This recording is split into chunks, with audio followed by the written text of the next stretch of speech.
I think the Chelsea fans have had enough of the uncertainty. Yeah, the situation at Chelsea has gotten ugly. So the Chelsea Supporters Trust released a letter to the ownership group voicing some of their concerns and also warning that the situation could be getting a lot worse. Welcome to Campfire Football. Show me some love if you enjoy the content. Now let's get into the chaos at Chelsea Football Club. Now, as a Chelsea fan myself, I've got opinions on this letter and the state of affairs at Stamford Bridge. The Chelsea Supporters Trust letter said, "The current mood among supporters is critically low and cannot be ignored. The feeling that the club has become a laughingstock, both on and off the pitch, is growing. We are close to a significant shift in supporter opinion that could result in irreversible toxicity, almost irrespective of results on the pitch." Here's Dominic Rosso of the Chelsea Supporters Trust explaining that. That's the feedback that we received from our members. We simply act on the views that are very regularly submitted by our members. Yeah, don't shoot the messenger. We're just saying what we're hearing. You know, people are telling us this stuff. We just want you to know. But overall, the broad message is that fans are embarrassed and frustrated at the current state of affairs at Chelsea. You did reach the League Cup final, and you could still end the season with the FA Cup trophy. Laughingstock seems a bit much. Yeah, I do think laughingstock is a bit much, but the reality is it's not just results on the pitch that are the problem. And this is what the Supporters Trust is warning about. It's going to become toxic regardless of what happens on the pitch, which I think is probably the most worrying thing. If you're winning, you would expect a positive reaction, but we feel, and what we're hearing is, regardless of what's happening on the pitch, regardless of how we're performing, it's going to continue to be negative. Yeah, that was pretty clear in the FA Cup home win against Leicester City. Chelsea took a 2-0 lead, looked great, and then blew it. Raheem Sterling had a really bad day, missing a one-on-one, taking a really poor penalty, and then had probably the worst free kick you've ever seen. But even in victory, the reaction from fans was pretty large disapproval for some of the performances of the players, the manager, but mostly really the board and the hierarchy. It also doesn't help if the Chelsea Supporters Trust letter is kind of amplifying this anger. If you look at social media and the views of supporters today, people are very much frustrated and totally agreeing with the Chelsea Supporters Trust, and we really hope that the club can see that. Right, because looking at comments on social media and seeing fan channels go crazy is the best, most nuanced, balanced perspective you're going to get. And look, one of my issues with this letter is they took the most attention-seeking phrases that they could. When you say laughingstock and irreversible toxicity, people are going to pay attention. And guess what? It worked. Okay, so now let's actually hear some of their demands. Just the lack of vision that's being shared, the lack of communication, the lack of understanding, and the real lack of trust between the board and the fans. The league position is bad, and the spending has likely breached the financial regulations, which then puts Chelsea in a possible points deduction problem for next year. So we fans are a little concerned about the general direction of travel here.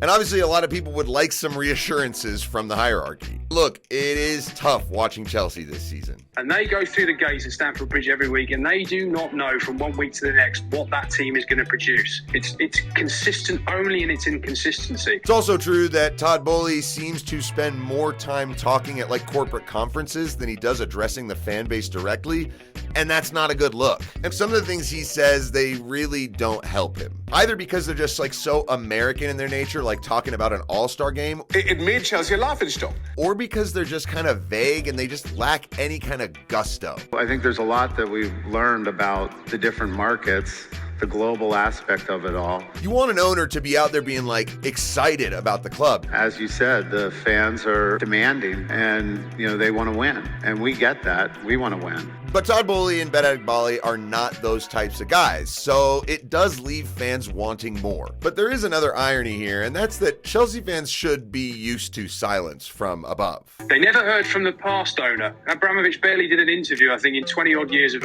running that club. Look, he wanted to win above all and was willing to pay whatever necessary to get there. Now, at least that for fans was consistent. But they knew what would happen. If a manager underperformed, if that squad had holes that needed filling, they would fill it, they would change the manager, and they would get back to the top of the game and be competing for the major prizes. Chelsea fans will always love and appreciate Roman Abramovich for what he did to the club, for where he took it to where it is now. But it also wasn't always like smooth sailing. Remember, Abramovich is the one who brought in Andrei Shevchenko and Fernando Torres and Kepa Arrizabalaga and Kai Havertz, Morata, Drinkwater, Bakayoko, and eventually Lukaku again. These were all massively expensive flops. At the same time, guys like Salah and De Bruyne were getting let go, who would then succeed for rivals. You then had the Chelsea loan army, which was a total disaster. It almost entirely failed, except for the one season where we got to see young players like Tammy Abraham and Reece James and Mason Mount. But that was only forced on the club due to a transfer embargo, so that happened as well. In addition, he did get rid of managers that were popular. Mourinho twice, Carlo Ancelotti,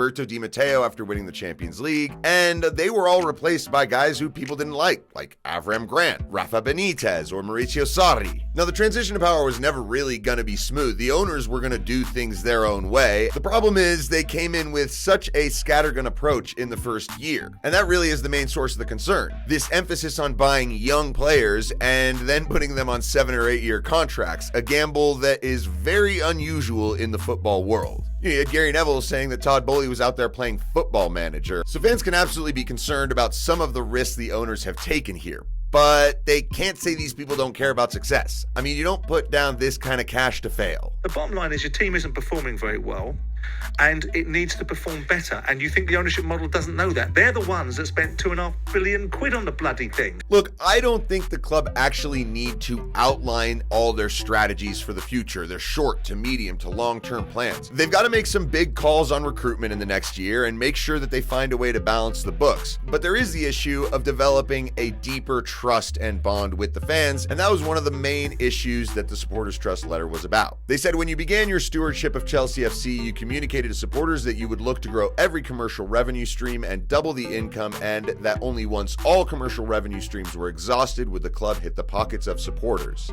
It sounds like they've gone back on that promise, though. Since May 2023, a number of public-facing supporter budgets have been cut or tightened and prices increased, including for shirts, tickets, programs, food and drink, youth fixtures, and women's team tickets. Yeah, that's not good, because the lifeblood of a club is the matchday supporters. They pay the hard-earned money to go into the stadium, and so to hit them in their pockets can feel like a slap in the face, especially after you've spent $1 billion on players, and a lot of that is not generating results on the pitch. This is the best point I think they made in the letter because it makes the owners look greedy and out of touch, something they absolutely want to avoid from a PR perspective. And it's not just that. If they piss off the match-going fans enough, those are the people who are bringing an energy into the stadium that is becoming very difficult for the players to cope with. The environment can actually get toxic. Chelsea play in such snatches, they play in moments, they make you believers for 10 minutes and then they suddenly regress, and then there's a problem in the game and they concede a cheap goal. They'll put a piece of good play together and they'll score, and then they'll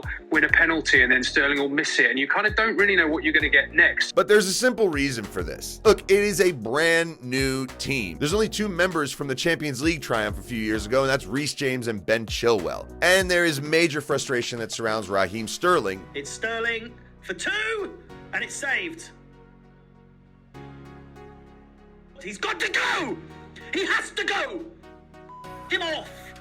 He is shite! He is so bad! Oh my God! Now, I do understand it. At times he makes decisions that really cost the team. And for a veteran Premier League player like that, you expect a lot more. But once you start booing the players, especially guys who haven't been here long, they could also turn on you.